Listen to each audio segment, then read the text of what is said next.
In the best of times, even when I was world number one for many, many weeks and months in a row, at certain times during the year I said, what can I improve? What do I need to change? Because if you don't do anything or you just do the same thing over and over again, you stay the same.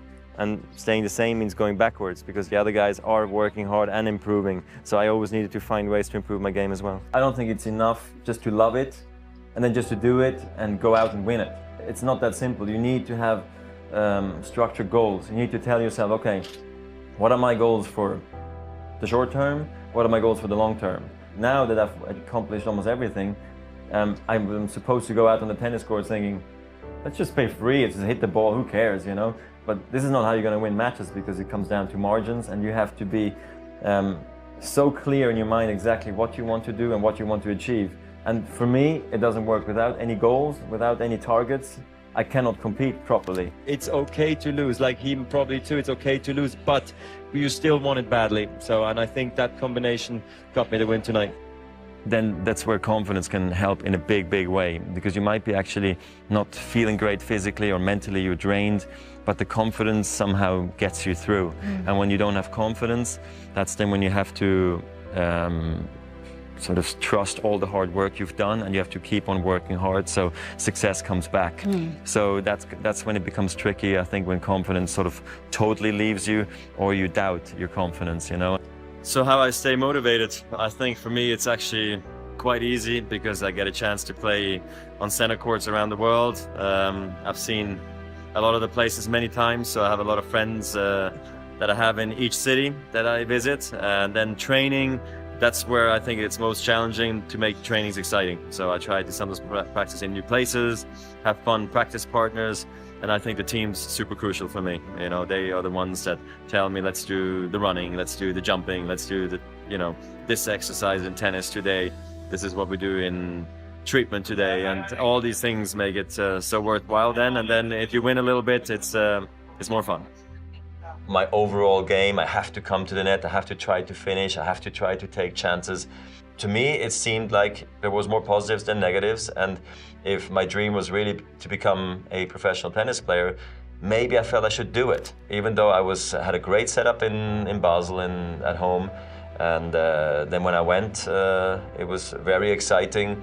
Scary in some ways because I was only 14 years old and I was in a foster family from Monday to Fridays and only came home on the weekends. And I remember, you know, crying on the train, and I knew I was not going to see my family for 5 days. And then I came back on Friday. I was so happy finally when I could leave again. So the first 6 months were pretty brutal, actually. I'm not sure if my goal was to play pretty or play beautiful. You know, I wanted to win. I'm a winner, and that's what the purpose is. If I play tennis, is I go out there and I play good tennis and I try to entertain the crowd. Yeah, it's difficult to get used to that, you know, recognition and the awareness that everybody might know you. But and especially in this day and age with social media and everybody having a phone almost with pictures, it becomes tricky, you know. But I think I've been able to remain the person I am, and I stay very grounded, so I don't see that sex symbol kind of guy anyway, and I don't feel that way. I feel like a normal guy who just happens to be quite successful. But it has to start with your family. They've given me everything, you know, on my way, and they've given me the opportunity, and at the end, I guess I believed I could do it because of the people around me. So I'm happy I listened to them. It's very important to sort of move on, and I think also losses make you stronger. It's important to learn out of those mistakes, and then you become better and a better player. You work harder, you know, a light goes up in your head and you're like, you know what, I think I understand now what I need to improve. Being number one in the world and, you know, having the pressure, sort of everybody expecting me to win, and I think I handle it well, and that's why I don't put myself under extra pressure, and I really hope I can do well, and that's really how I look at things, and not going crazy about all the different types of record, but it's nice playing for them or against them. Sometimes it tends to get a little bit much, you know, you have red carpets, sponsors, media. It tends to get a little much for you know, a person, but I think I handle it well, and I always said if I become number one in the world, I'm going to actually start to work harder. That's exactly what happened, and I think it paid off, and I'm still here today, so it's just great. But I think I was able to play the way I play today because of my fitness, because of my physical efforts I've put into it. I could not believe the balls I would be able to catch, you know, on the court through fitness. And I feel like that connected everything. The moment I became physically strong, I would get to balls I didn't know I could get to. And then with my talent and my hand-eye coordination and my technique, I was able to pull off shots I never thought I could. And I think this is when it got really a lot of fun for me. That's when tennis went into overdrive, I believe. So you have to find your own identity and do it your way. But you can look at them, what they did so good, and maybe use that for your technique or for your game. And I think I did that very well. Well, I've done so much better than I ever thought I would, that it's almost strange for me to talk about what more do you want or what have you done that really like surprised you, because it's basically everything I've done has surprised me, because I do come from a small village in Switzerland and we don't think that big, you know. I've done so much more than all of that, that anything I do right now is just incredible. But obviously, at one point you get used to winning so much, and then you're like, okay, there's certain things I would like to reach.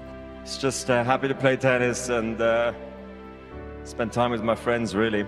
And it didn't end here, so it's been a perfect journey. I would do it all over again.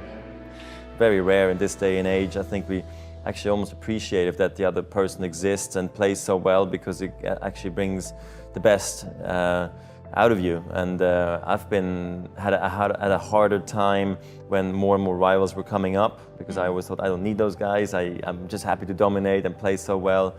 But it's nice having all these group of guys at the top right now. I guess you do have incredible confidence in yourself sometimes, but then also big doubts. Whereas if you see another player, all you see is his strengths and weaknesses as more just like on the surface. So you don't know truly how confident or how worried he is about his own game. So sometimes it's a bit of a chess game, or I don't want to say you pretend like you're super fit or you're super, tired. You try to maybe sort of fake the guy out a little bit, because what the other guy sees might affect the way he plays. But at the end of the day, I just tried to play tough and fair, and then made the better guy win. It was only myself who could tell myself, now Roger, you have to calm down. Otherwise it's not gonna last, because you're losing way too much energy. So I stopped, and I'm really focused. Working on your weaknesses makes you maybe an overall complete player, but you won't be dangerous anymore, So you can sometimes relate to that in some businesses as well. That's why I like to work on the strength, and it's really helped me throughout my career. I'm happy I started so early. I was able to learn a lot in the beginning of my career through being on the big stage, in the big moment, meeting very influential and important people who have taught me great things, My mom has been the big inspiration behind me starting my own foundation at a very young age, and here we reach now 10 years of the foundation. We've reached, I think, the lives of about 86,000 kids so far with quality education, and I really still feel we're at the beginning, and I hope we can achieve great things.